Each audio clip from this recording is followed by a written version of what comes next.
Omid Scobie panicked as he's being sued by the palace over naming Charles in his book, Meg Smuggle's Dutch Copies. It's clear to the royals that Omid Scobie's book Endgame was written with a collaboration with Meghan Markle. Scobie has mentioned things in the book that only Harry and the actress could know. She's claiming she had no input, but she did. The late Queen was right when she said that that woman is evil. The book contains extracts from letters exchanged by King Charles and Markle. Scobie couldn't have been given these letters by the palace, the actress handed them to him via Marcus. The book was written in the Markle style, vindictive, nasty, vicious and full of venom against Catherine, a royal she despises, and of whom she's insanely jealous of. Now a panicked Omid Scobie has insisted that he didn't name a senior figure of the firm as the royal discriminator, after his controversial new book was dramatically pulled from the shelves today in the Netherlands. The author has blamed a translation error for a passage in the Dutch language version of the book, which appeared to name the person who allegedly questioned what colour Harry and Meghan's unborn son Archie would be.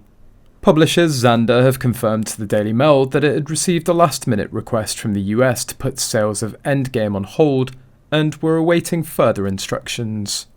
Omid and Meghan clearly said that King Charles is the only one asking about Archie's colour in the book, but now they denied it because they're afraid of being sued. Prior to publication, Omid had said that he wouldn't publish the name of the accused after alleging a letter between Meghan and King Charles named the person responsible. He's claimed libel laws prevented him naming them, although he's gone on to claim that a second person within the royal household also echoed the remarks. But a page taken from a review copy of the book sent to Dutch journalists does seem to contain the person's identity. Speaking to Dutch chat show RTL Boulevard today, Mr. Scobie insisted he wasn't to blame for the error.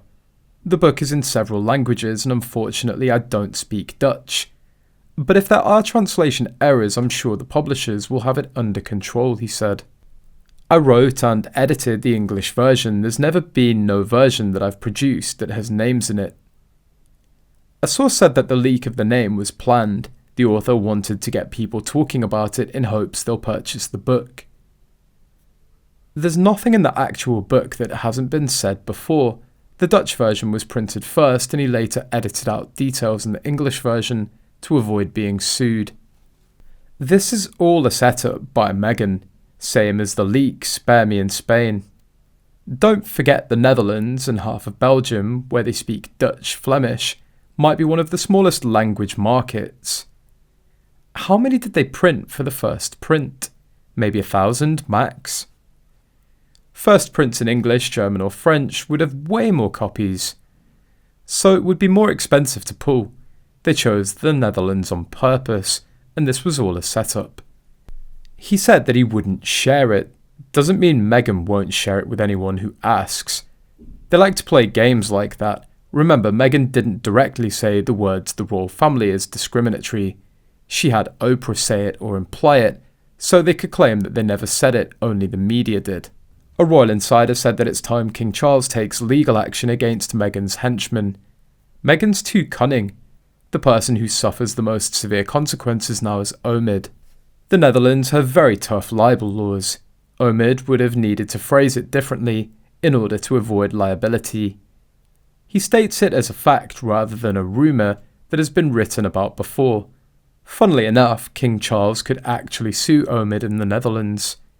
He can't in the UK because the courts are in his name.